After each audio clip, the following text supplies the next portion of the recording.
Concretamente para que ustedes se ubiquen. Nosotros estamos en la unidad número 6, es la unidad de interpretación del derecho. Acá más que nada vamos a hablar de interpretación en general. Específicamente respecto a lo que es la interpretación judicial a través del razonamiento judicial, es lo que vamos a ver detenidamente en la última unidad, que es la número 7, que la empezamos mañana. O sea que acá vamos a hacer simplemente algunas referencias, pero acá estamos hablando de interpretación en general. ¿Qué bibliografía vamos a utilizar de base? La bibliografía que se va a utilizar de base, porque realmente es muy buena, es el libro de Portela, concretamente la unidad que está escrita por García Amado. Yo me enteré que esa fue su tesis doctoral. Realmente es muy bueno respecto de lo que es la interpretación del derecho, que es el capítulo número 10. Así que ustedes van a tomar como base ese capítulo para esta unidad. Lo que van a tener que agregar es, porque está muy bien explicado, de Nino, lo que son los problemas concretos que uno tiene de interpretación, que son dos tipos de problemas. Uno, los que están referidos al tema de los problemas que tenemos con el lenguaje, o sea, los defectos del lenguaje, que son el tema de la ambigüedad, la vaguedad y la textura abierta. Y estos son los problemas de interpretación que tenemos por problemas lógicos con el cual nos encontramos en el sistema jurídico. Estos problemas lógicos son los que nosotros analizamos detalladamente, y ustedes tienen además un Power que yo les subí sobre el sistema jurídico, que es el resumen de los capítulos 4 y 5 del libro del doctor Rodríguez, y que están relacionados con las características formales de los sistemas. Ustedes recuerdan que los sistemas tienen características formales que son la completitud, la coherencia y la redundancia, y que cuando tenemos problemas respecto a esas características formales, respecto de la coherencia van a surgir contradicciones, y respecto de la completitud van a surgir lagunas. La redundancia no es un problema, porque en realidad es la reiteración, pero sí son problemas las contradicciones y lagunas, que son problemas lógicos de interpretación. Y esto está bien explicado en Nino, y eso lo van a ver de Nino. Tienen que ver muy bien ambigüedad, muy bien vaguedad, muy bien textura abierta, y también el tema de los defectos lógicos, que ahora los vamos a nombrar, pero es de ahí. ¿Qué es de Rodríguez? Rodríguez en realidad trata todos los temas, pero de una manera muchísimo más ampliada, más detallada y mucho más teórica. O sea, en realidad es más tipo investigación, pero en realidad trata lo mismo. Lo único que yo les voy a agregar de doctor Rodríguez es diríamos, una clasificación que realiza más que nada Hart respecto a lo que son las teorías respecto a cómo es la interpretación, que si la interpretación en realidad es cognoscitiva o es decisionista. Bueno, hay diríamos, un trabajo mucho más detallado sobre esto, que simplemente no lo vamos a dar detallado, sino que simplemente vamos a mencionar de qué se trata cada uno de ellos. ¿Bien? Y también Rodríguez vuelve a hablar ¿se acuerdan cuando nosotros estuvimos viendo más que nada el tema del concepto de derecho, donde estuvimos analizando las tesis del positivismo y la tesis del bionaturalismo, y vimos la crítica que le realiza Dworkin al positivismo, específicamente dirigida a Hart respecto a la tesis de la discrecionalidad? Bueno, este es un tema que ahora lo tenemos que volver a ver, porque es un problema de interpretación. Entonces, hace referencia, que no hacen referencia a los otros autores, pero en realidad es un problema concretamente de interpretación. Bueno, teniendo en encuadre, yo ahora les voy a dar una clase muy rápida, como para ir mencionando y ubicándonos. Después ustedes tienen que obviamente ponerse a estudiar. Recuerden, base, el libro de Portela, el artículo de García Amado. Completamos defectos de los lenguajes y defectos lógicos en la interpretación de Nino. Y además lo que yo les digo, que son 2 o 3 cosas del tema de las teorías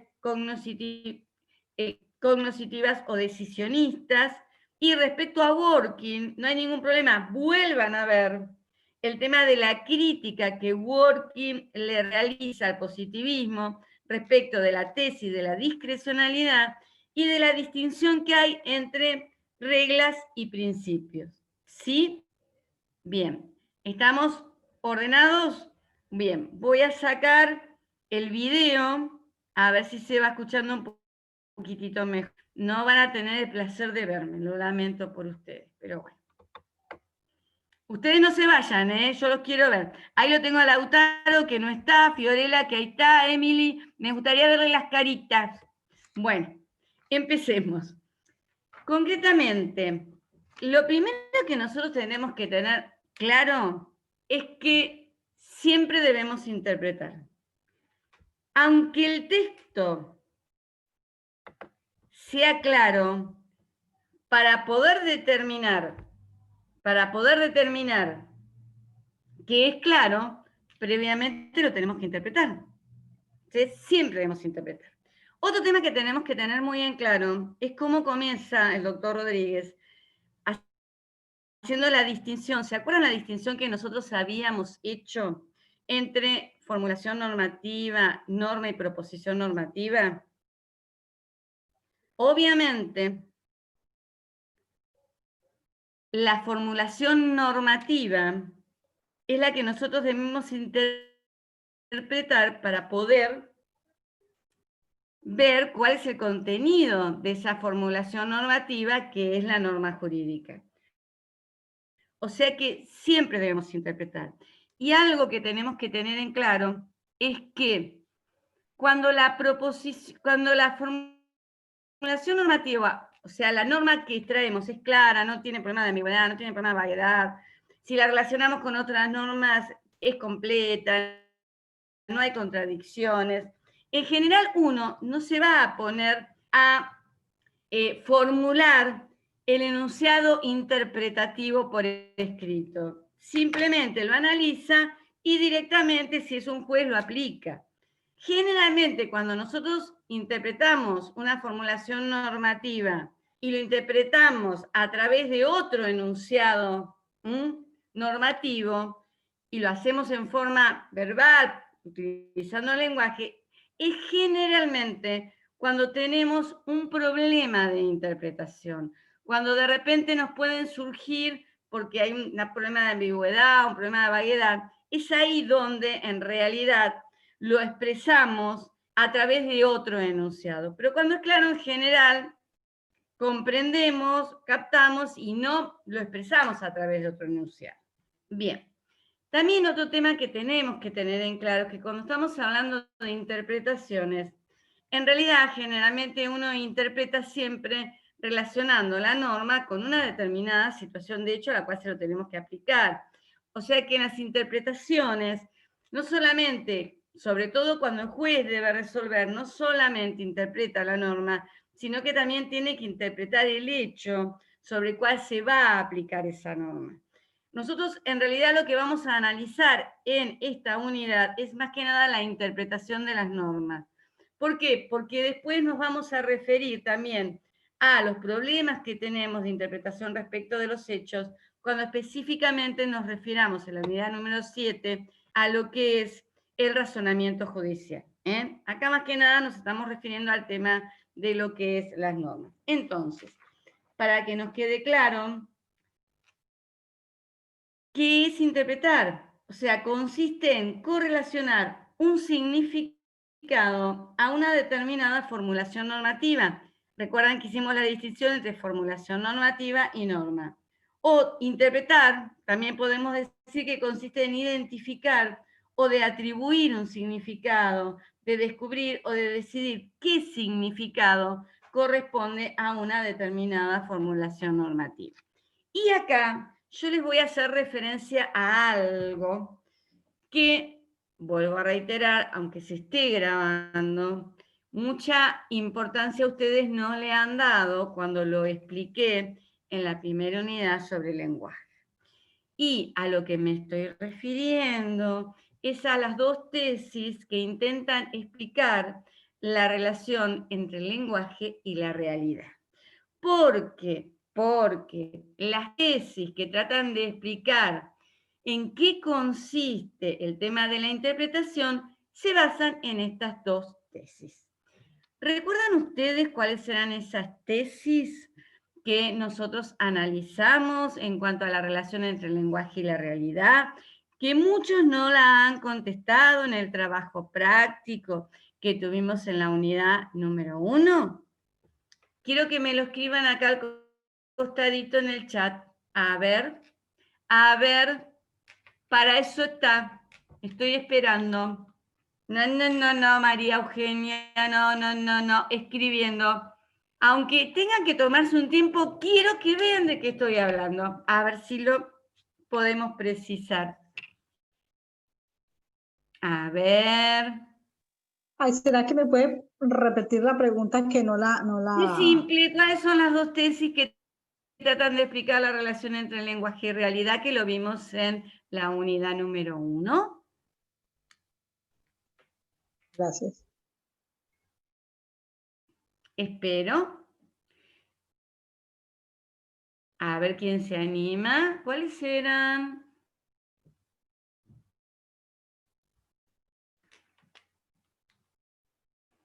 A ver.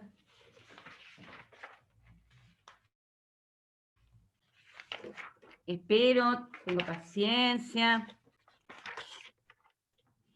A ver, Lautaro, que no lo veo, si puede escribir. Fiorella. Cata.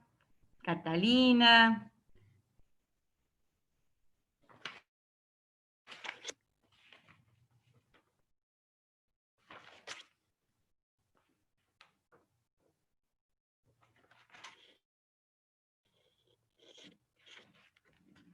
Muy bien, María Eugenia. Muy bien. Realista o realismo verbal o esencialista y la posición convencionalista. Recuerdan ustedes que nosotros comenzamos partiendo de la distinción entre signo y símbolo. Dijimos que en el signo en realidad es un fenómeno que representa en nuestra mente otro fenómeno a través del significado y que la relación entre ambos fenómenos es una relación natural. Es una relación de causa-efecto que el hombre debe reconocer pero que no puede cambiar. Por ejemplo, ahora que estamos con toda esta pandemia del COVID, uno de los signos de que podemos estar con este problema de COVID es la fiebre. Entonces, lo que uno tiene que hacer es reconocer a esa fiebre como que tenemos un problema de enfermedad, obviamente, en el organismo. Si hay fiebre, es porque algo no está funcionando bien en nuestro organismo. En cambio, en el símbolo también es un fenómeno que nos representa a nosotros otro fenómeno, pero la relación entre ambos fenómenos es artificial. Es una relación que en realidad la determina el hombre. El hombre es el que crea el lenguaje. El lenguaje es una creación humana convencional. Yo les dije que el mejor ejemplo que nosotros tenemos de lo que es la convencionalidad y la artificialidad del lenguaje está dado en nuestra sociedad por el denominado lenguaje inclusivo. Entonces, ahí ustedes tienen que advertir que indudablemente el lenguaje es una creación humana. Mejor ejemplo que tenemos nosotros en nuestra sociedad es este tema del lenguaje inclusivo. Bien, ahora bien, ¿qué tiene que ver esto con las diferentes posiciones respecto a en qué consiste la interpretación? Hay dos teorías. Está por un lado lo que se denomina la teoría que podemos denominar cognoscitiva, por un lado, y está por otro lado lo que sería la teoría decisionista. ¿Qué es lo que establecen? la teoría cognoscitiva se apoya en el realismo verbal, en el esencialismo. La teoría decisionista se apoya en la teoría convencionalista. ¿Por qué? Porque en realidad lo que dice la primera de las teorías es que lo que tiene que hacer el intérprete, cualquiera sea, un juez, un jurista, un ciudadano, el que sea, lo que tiene que hacer en realidad es no decidir cuál es el significado, sino simplemente descubrir cuál es el significado correcto, el único significado que tiene esa formulación normativa. En cambio, la posición decisionista se apoya en esta teoría convencionalista que dice que es el intérprete el que decide el significado de la formulación normativa. ¿Está claro? Se lo vamos a preguntar. Yo ya les aviso. Vuelvan a releer y vean, está explicado esto claramente en García Amado. Pero respecto a estas dos posiciones, el doctor Rodríguez más que nada hace una distinción, o sea, hace referencia a una distinción que realiza Hart. Hart dice que en realidad habría tres posiciones. Estas tres posiciones serían la tesis de la única respuesta correcta, a la cual se la llama también el dulce sueño, la tesis de la indeterminación radical, a la cual se la llama la pesadilla, y la tesis de la indeterminación parcial, a la cual se la denomina la vigilia. Yo obviamente no les voy a explicar todo el detalle teórico que realiza el doctor Rodríguez, que es excelente, pero sinceramente yo lo que quiero es que simplemente ustedes tengan una noción. Son creo que 40 páginas, 30 páginas solamente hablando de esto. Ustedes lo que tienen que tener en claro es lo siguiente.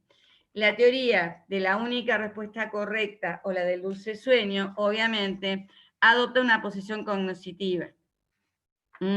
Se apoya en una posición realismo verbal o esencialista, y es la que sostiene Dworkin. Recuerda que Dworkin, en definitiva, la teoría de Dworkin es una teoría interpretativa del derecho que dice que lo que tiene que hacer el intérprete, este juez Hércules, es realizar una interpretación artística, si queremos decir, y tratar de descubrir cuál es la única respuesta correcta que tiene la solución para el caso que él debe resolver. Él dice que hay una única respuesta correcta y que la va a encontrar o en las reglas, y si no hay reglas la tendrá que encontrar en los principios.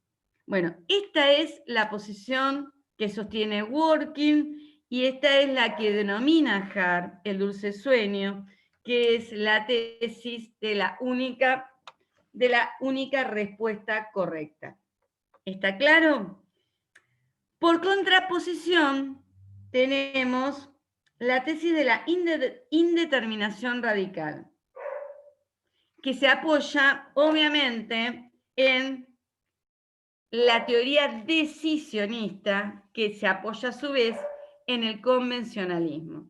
Y esta es más que nada la que sostienen los realistas.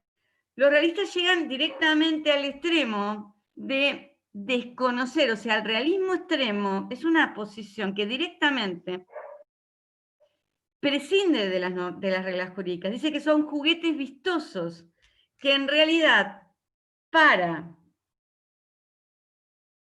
el realismo extremo, el derecho es lo que decide el juez. O sea, tenemos una posición decisionista llevada realmente al extremo, una posición decisionista radical. El derecho es simplemente lo que interpreta el juez. Dentro, obviamente, de esta posición radical, tenemos un realismo atenuado, que es el que sostiene Alroz. Alroz sostiene que en realidad no se prescinde totalmente de las reglas, sino que hay que tener en cuenta aquellas reglas que efectivamente son aplicadas por los jueces, lo que se llama derecho vigente. Y ante estas dos posiciones extremas, tenemos la posición de Hart, que es la de la indeterminación parcial o de la vigilia. Y esto está muy relacionado con Dworkin, al cual vamos a hacer referencia ahora, para no ir al final, para luego seguir directamente luego con García Amado, e ir viendo más o menos los diferentes temas que va tratando. Tampoco lo quiero hacer, más que nada lo que quiero es ir ubicándolos, después ustedes van a tener que ir analizando. ¿Qué es lo que dice Hart? Hart dice lo siguiente: ante los casos claros,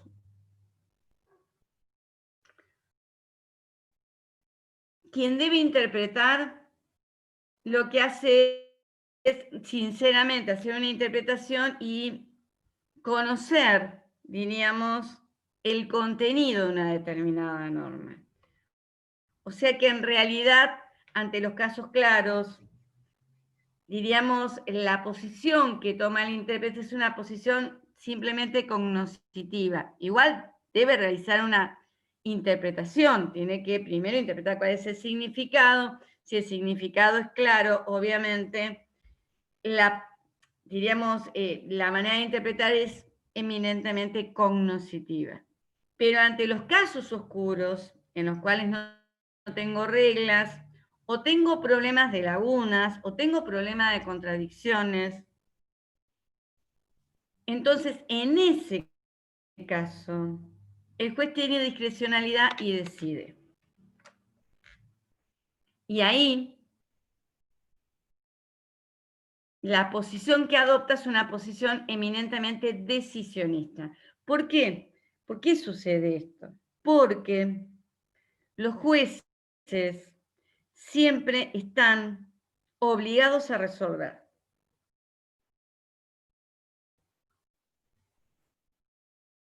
Y ante esta obligatoriedad que tienen los jueces para resolver, por lo menos en los que son los sistemas jurídicos occidentales, en los estados de derecho, el juez ante un caso oscuro va a tener que tomar una decisión. Después vamos a ver qué argumentos les brindan para poder tomar una determinada decisión. Ustedes después esto igual lo van a ver detenidamente, cada uno de los argumentos. Más que nada ahora estamos ubicándonos. Bueno, y ahí aparece Dworkin con el tema que los jueces nunca tienen discrecionalidad, porque si la solución no está en las reglas, está en los principios. ¿Recuerdan ustedes la distinción entre reglas y principios? Hay una diferencia lógica y hay una diferencia de peso. La diferencia lógica es que los principios son condicionales derrotables. ¿Por qué son condicionales derrotables? Porque los principios no establecen todas las condiciones en las cuales se pueden aplicar o las condiciones en las cuales no se pueden aplicar. El ejemplo más claro es el del auto. Por ejemplo, yo tengo un auto y supuestamente si tengo un auto me tiene que trasladar de un lado a otro, pero el problema que se plantea es que hay condiciones adicionales que también se deben dar y que pueden hacer que esta condición o esta norma sea derrotada, porque el auto además tiene que tener las gomas en condiciones, tiene que tener combustible, si no tiene combustible no me va a poder llevar. O sea, la diferencia entre reglas y principios está dado en que en las reglas yo tengo todas las condiciones de aplicación específicamente determinadas. En los principios no. Y puede aparecer alguna condición que no está, diríamos, específicamente establecida y que haga que ese principio no pueda aplicarse, que lo derrote. Además, también respecto de los principios hay una cuestión de peso. O sea, los principios, cuando hay algún tipo de supuesta contradicción respecto a un caso, respecto del principio, uno va a aplicar el principio que tenga la mayor importancia para ese caso determinado. Las reglas, en definitiva, se aplican a todo o nada. En cambio, los principios, y si una norma es aplicable a un caso y es desplazada por otra, es desplazada para siempre por otra. En cambio, el principio que es desplazado en un determinado caso no quiere decir que ya no sirva, sino que para un caso diferente, ese principio puede ser aplicable y desplazar al que en su momento lo había desplazado.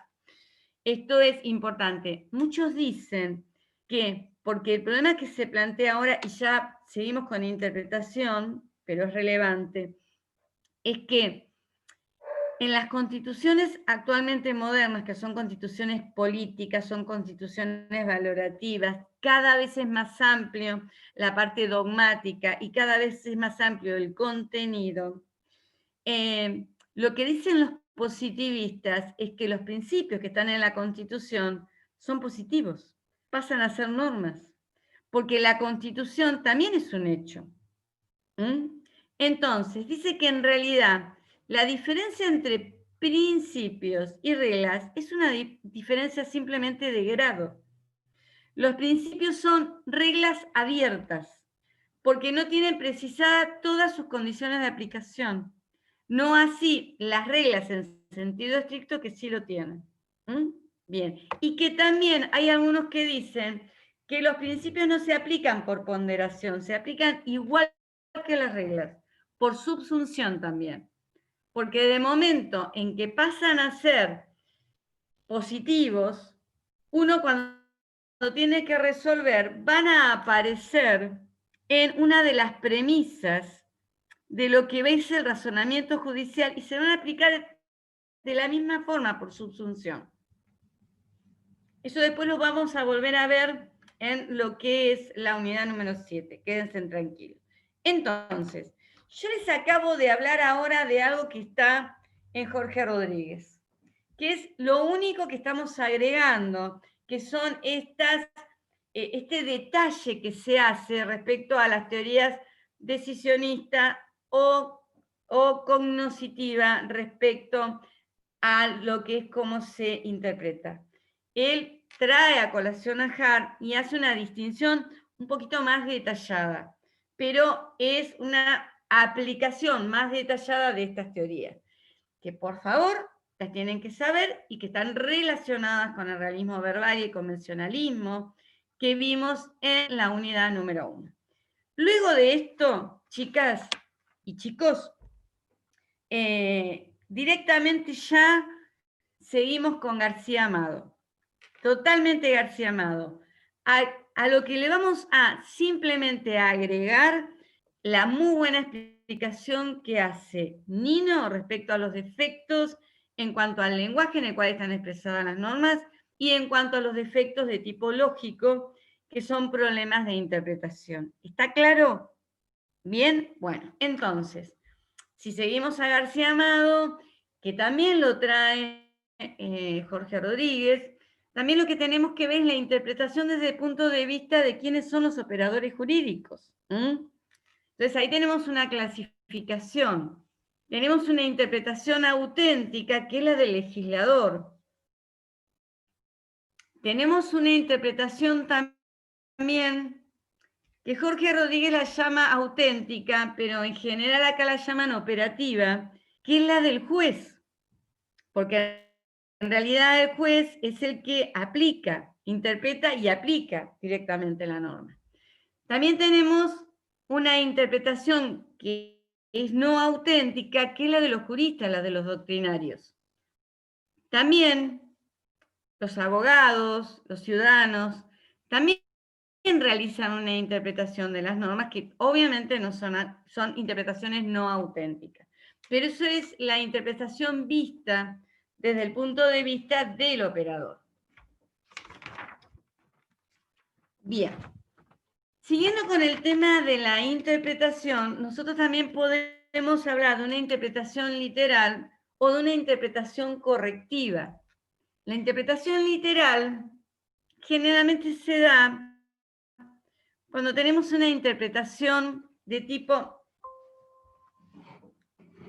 clara, o sea, nosotros interpretamos a la norma y no se nos presenta ningún tipo de dudas respecto a lo que es su aplicación. Generalmente allí la interpretación es de tipo literal y tiene que ver con el lenguaje, simplemente la interpretación del lenguaje con el cual la norma está redactada.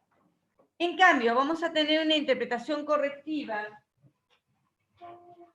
cuando tenemos algún problema que surja respecto a ya sea una ambigüedad, vaguedad o algún tipo de laguna o contradicción. Y la interpretación correctiva puede ser extensiva o puede ser restrictiva respecto a lo que es el significado. La interpretación correctiva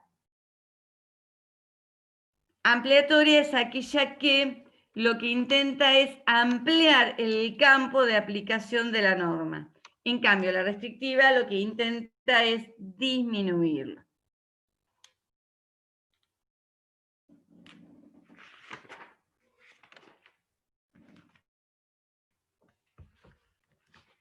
Ya dijimos que siempre es necesario interpretar.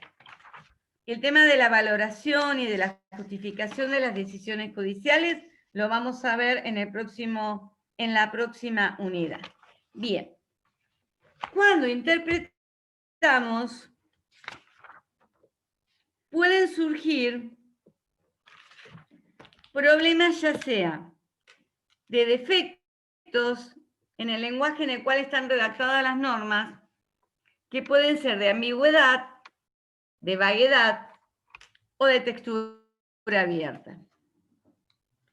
Recuerden ustedes, no se los voy a volver a explicar, ya lo vimos en la unidad número 1, pero después ustedes directamente vuelvan a verlo directamente en el texto, porque si no, no vamos a poder ver todo.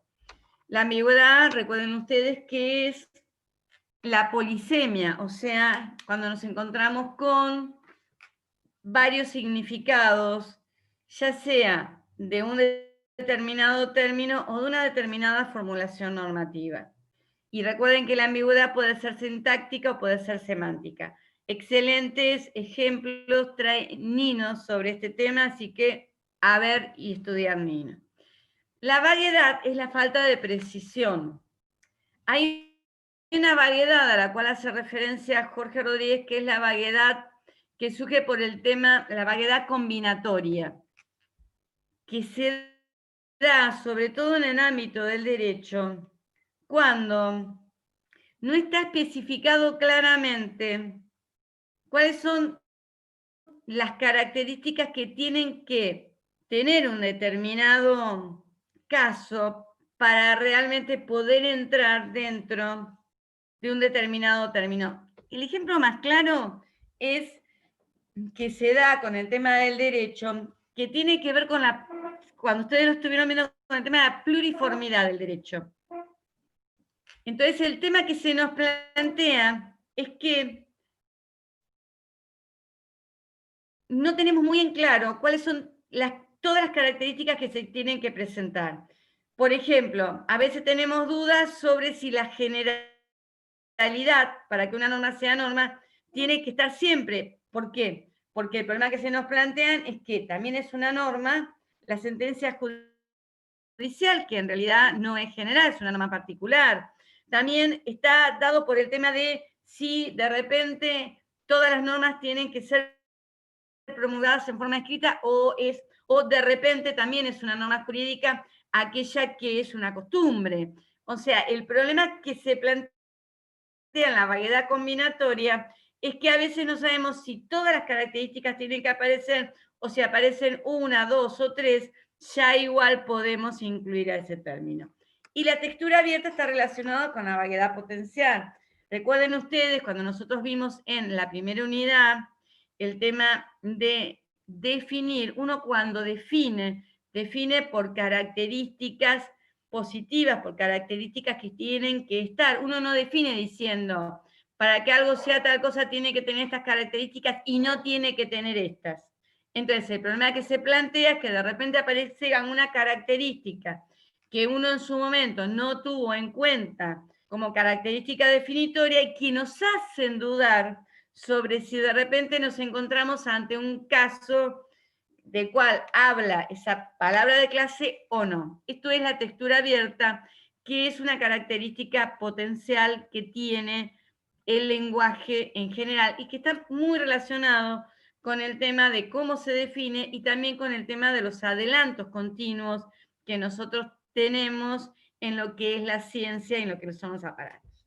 Bien, a esto se suma otro problema que es el tema de las naturalezas jurídicas, que es otro problema que se nos presenta con las interpretaciones. El tema de las naturalezas jurídicas no es un tema menor. A ustedes el tema de las naturalezas jurídicas los van a perseguir durante todo el estudio del derecho. Van a odiar, chicos, a las naturalezas jurídicas, porque cualquier materia que ustedes tengan, por ejemplo, cualquier materia codificada, por ejemplo, va a aparecer contrato, 2 puntos, definición, naturaleza jurídica. Y ahí van a comenzar a discutir sobre cuál es la esencia del contrato. Fíjense en ustedes los problemas que hemos tenido simplemente con el tema del garage, que ahora sí está regulado, pero antes no estaba, entonces se la pasaban discutiendo cuál es la naturaleza jurídica del garage. ¿Es un depósito? ¿No es un depósito? Y esto está íntimamente relacionado, estimados cursantes, alumnos, con el tema de la teoría esencialista o realismo verbal, o el hermoso y bien ponderado Platón, que los va a perseguir durante toda la carrera. Así que este es otro problema. No es un tema menor, porque se lo van a preguntar en todos los exámenes. Y no les digan, miren, los de teoría del derecho dicen que esto tiene que ver con la teoría esencialista y déjense de molestar y de romper con esto, porque si no lo saben les puede llegar a ir mal. Pero tengan en cuenta que el tema de las naturalezas jurídicas se lo debemos a Platón y al mundo de las ideas. Bueno, sigamos adelante. Otro de los problemas que nosotros vamos a tener son los problemas lógicos. Ya los vimos. ¿Qué son las lagunas? Recuerden que tenemos las lagunas normativas, las lagunas de reconocimiento, las lagunas de conocimiento y las lagunas axiológicas, que las tratan perfectamente a Churrón y Bulliguen y que ustedes tienen un hermoso resumen en el Power que yo les he subido de sistema jurídico, así que vuélvanlo a ver. Y vuélvanlo a ver, porque el tema de las lagunas son lo que vamos a volver a ver en la unidad número 7 respecto de los casos difíciles. Los casos difíciles son estas famosas lagunas. Con otro nombre, pero son las lagunas. El tema de las contradicciones, ya saben ustedes que se resuelven por los principios de lex superior, lex posterior y lex especial. Y ahí los resolvemos. Bueno, siguiendo adelante, porque si no, no vamos a terminar. O sea, recuerden ustedes que los tipos de interpretación están relacionados con el tema de los operadores, interpretación auténtica, doctrinal. Bueno, ahora vamos a ir al tema de las directivas de la interpretación. O sea, cuando no tenemos problemas de interpretación, bueno, no vamos a necesitar directivas, pero cuando empezamos con problemas sí vamos a necesitar directivas. Acá nos da una mano Wroblewski y también nos da una mano Kohler. Tienen un hermoso Power que les ha hecho la doctora Andrea Valle, el cual ustedes pueden consultar y luego, obviamente, ir a la bibliografía. Bien, las directivas de la interpretación pueden ser normativas o pueden ser doctrinales. Las normativas son las que aparecen en el texto expreso. Por ejemplo, nosotros tenemos dentro del Código Civil directivas de interpretación, que más que nada comienzan a ser importantes cuando tenemos problemas de interpretación. Si no tenemos problemas de interpretación, no necesitamos directivas. Si el tema es claro, no hay problema. El problema es cuando tenemos problemas de ambigüedad, de vaguedad, tenemos problemas de lagunas, y ahí tenemos que ver cómo se resuelve, porque el juez siempre tiene que resolver. Entonces, las directivas normativas es, por ejemplo, la que aparece en el Código Civil, diciendo que los jueces tienen que fundamentar sus resoluciones en las normas, si no hay normas tienen que recurrir a textos análogos, y si tampoco tienen textos análogos, van a tener que recurrir a los principios generales del derecho. En cuanto a las directivas doctrinales, lo que nosotros tenemos que tener en cuenta es que uno en realidad puede tener dos posiciones respecto a analizar cómo se interpreta. Uno puede ser simplemente describir cómo de hecho se interpreta, o de repente puede establecer pautas obligatorias para determinar cómo se debe interpretar. Generalmente la doctrina lo que ha seguido es esta metodología, y ahí aparecemos con, bueno, ustedes después lo van a tener que ver, lo que es la escuela exegética, lo que es la escuela conceptual de Savigny. Después van a ver las críticas que se le hacen a estas posiciones logicistas, y aparece toda la escuela del derecho libre. Después vamos a ver cómo aparecen la escuela de la argumentación, que son posiciones también racionalistas pero no logicistas. Bueno, todo este tipo de escuelas que determinan cómo se debe interpretar, ustedes, bueno, después la van a tener que analizar, pero bueno, esta es una metodología que se aplica. Volviendo a lo que son las pautas de los cánones de la interpretación, primero, las directivas pueden ser de primero o de segundo grado. Esta clasificación la trae Wroblewski y la detalla Kohler. Las directivas de primer grado en realidad son los cánones de interpretación. En cambio, las de segundo grado son las que establecen las jerarquías de cuando tenemos dudas, cómo se deben aplicar estos cánones de interpretación, cuál prevalece sobre uno u otra directiva, en definitiva, de primer grado. Estas pueden ser de procedimiento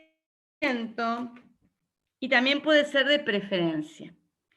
Respecto a los cánones de interpretación, se destacan los de Savigny, que es el primero que comienza a establecer cómo se debe interpretar. Estos cánones de interpretación de Savigny, él considera que se deben aplicar todos. O sea, no es que se aplica uno u otro. Él dice que cuando uno interpreta, tiene que tener en cuenta todas estas pautas que se deben seguir para realizar una interpretación correcta.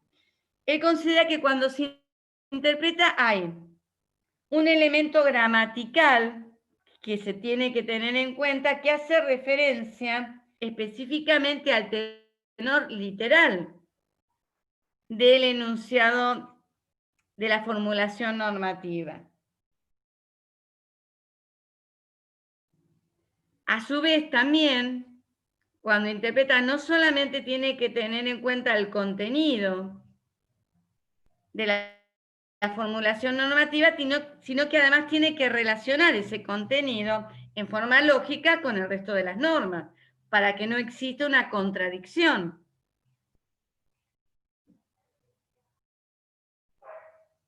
Esto está relacionado también con el elemento sistemático.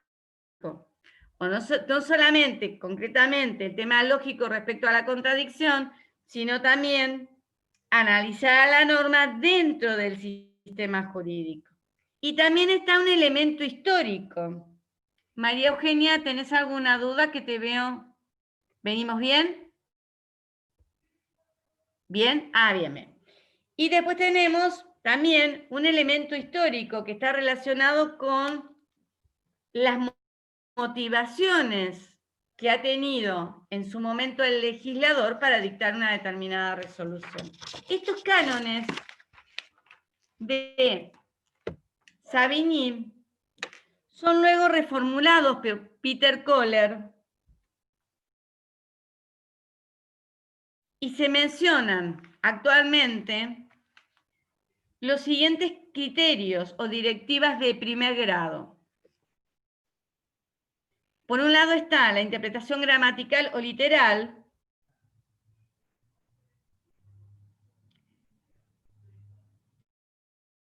que en realidad, en el caso que no tengamos problemas de interpretación,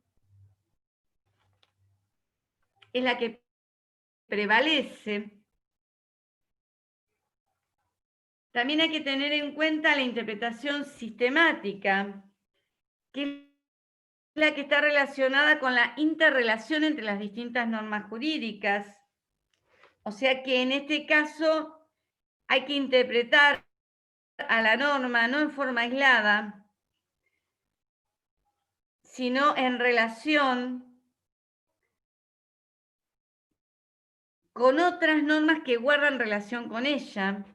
O sea, consiste en realidad en poner en conjunción a la norma, interpretar con otras normas para poder determinar realmente la extensión, el sentido de la misma.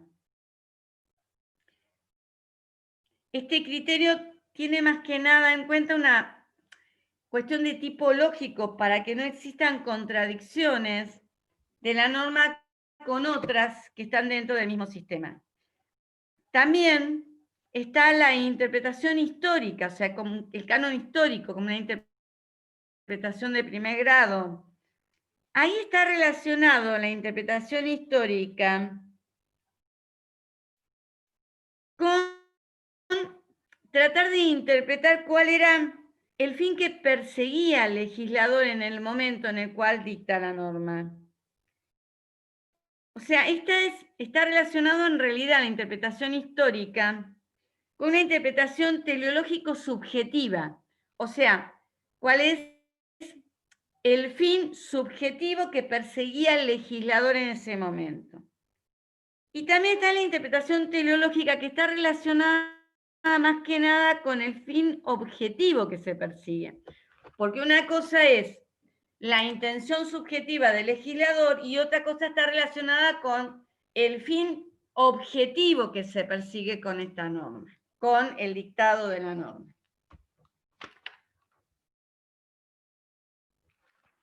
En cuanto a las jerarquías de estos criterios, esto está relacionado con las directivas de interpretación de segundo grado. En realidad no hay un acuerdo doctrinario respecto al tema de las jerarquías. Y no hay un acuerdo entre los autores respecto a cuál prevalece. Sí tenemos algunas pautas normativas respecto a qué normas prevalecen en materia de derecho penal, en materia de derecho civil, pero en cuanto a la doctrina no hay, diríamos, un consenso en las jerarquías. Bueno, y ahora vamos a pasar a un tema que después ustedes lo van a ver. El tema de los argumentos que vamos a utilizar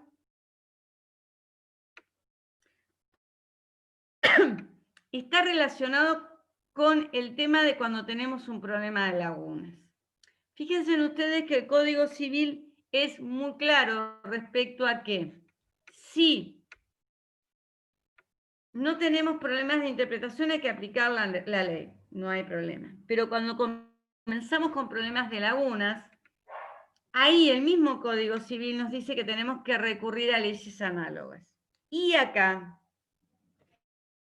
aparecen toda una serie de, diríamos, pautas o de argumentos a utilizar cuando nos encontramos con problemas de lagunas. Eso después ustedes tranquilos van a tener que analizarlo, porque tenemos el argumento analógico o a contrario, tenemos los argumentos a fortiori, que son argumentos a mayor razón, ya sea ir de lo menor a lo mayor o ir de lo mayor a lo menor. Tenemos la reducción teleológica, que está relacionado en realidad con el, diríamos, con el fin que se persigue ante una ley. Tenemos el argumento apagógico, que es el argumento al absurdo.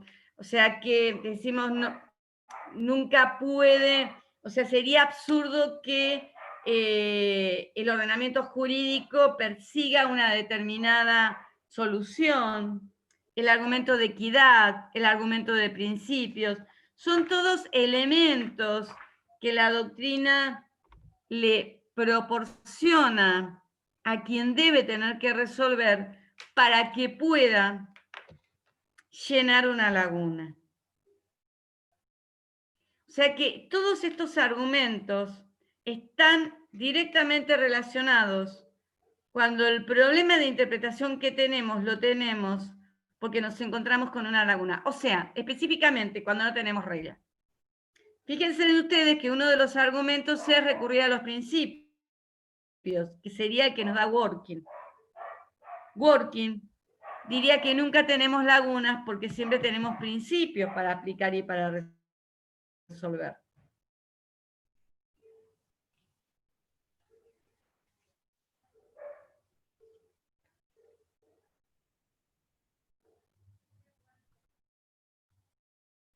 Entonces, recuerden que vamos a necesitar recurrir a este tipo de argumentos cuando tenemos un problema de interpretación, cuando no tenemos regla. Working lo soluciona muy simple, cuando no hay reglas hay principios.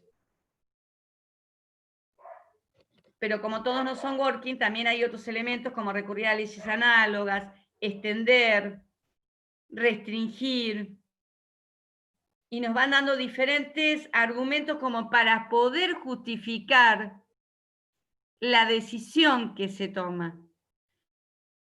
Porque esto está relacionado directamente con el tema que los jueces deben fundamentar sus resoluciones.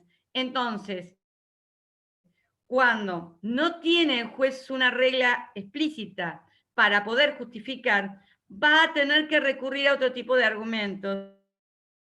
Y lo que se le facilitan son argumentos para que pueda justificar su decisión. Esto, independientemente de todo, está relacionado con el mayor o el menor poder que le demos a los jueces. Está relacionado con que no le podemos dar una discrecionalidad absoluta al juez, porque si le damos una discrecionalidad absoluta podemos deslizarnos al tema de la arbitrariedad. Está relacionado con el control que tenemos respecto de los jueces. A tal nivel que las primeras posiciones que nosotros teníamos relacionadas con el tema de lo que es la metodología jurídica, en el siglo XIX apenas aparece todo el proceso de codificación, a los jueces se considera que no interpretan, simplemente se los consideran un mero aplicador de lo que son las normas. Por esa razón es que vemos cómo va cambiando el tema de lo que es la metodología respecto al tema de lo que es la aplicación de lo que son las leyes y cómo vamos pautando esa aplicación para ir tratando de controlar lo que es la actividad judicial. ¿Les queda claro esto? Bueno, después ustedes van a tener que ir viendo las diferentes posiciones que tratan de explicar cómo deben ir aplicando, interpretando y resolviendo los jueces. Bueno, que eso tienen que ir, pero para que les quede claro cómo estudiar. García Amado, completamos el tema de los problemas que tenemos de interpretación de Nino y agregamos lo que yo les expliqué sobre lo que es la posición decisionista o cognoscitiva en cuanto a cómo se interpreta con lo que dice Hart de las dos posiciones extremas y de la posición intermedia que es la que él adopta, que dice, cuando el caso es claro, es cognoscitiva la manera de interpretar, cuando el caso es oscuro, es decisionista. ¿Sí? Por favor, vuelvan a ver el tema de la teoría del realismo verbal y el convencionalismo en la unidad de lenguaje, y que también ahí vimos en la unidad de lenguaje los defectos del lenguaje en cuanto a ambigüedad, vaguedad y textura abierta. Todo el tema de las contradicciones y de las lagunas la vimos en sistemas jurídicos y ustedes tienen un Power que ahí se los detalla. Vuelvan a verlo porque las lagunas son un problema de interpretación y las lagunas las vamos a volver a ver en razonamiento jurídico porque son los casos difíciles. ¿Alguna pregunta o tienen claro digamos, la estructura? Díganme. Esperen, para que me vean. Acá estoy. Bien. Díganme alguna duda respecto a cómo encarar el estudio. ¿Les queda claro? Recuerden que todos los temas de argumentos están relacionados con el tema de las lagunas. Si hay lagunas, vamos a tener que recurrir a los argumentos. ¿Sí? Bien. Para que ubiquen dónde está eso.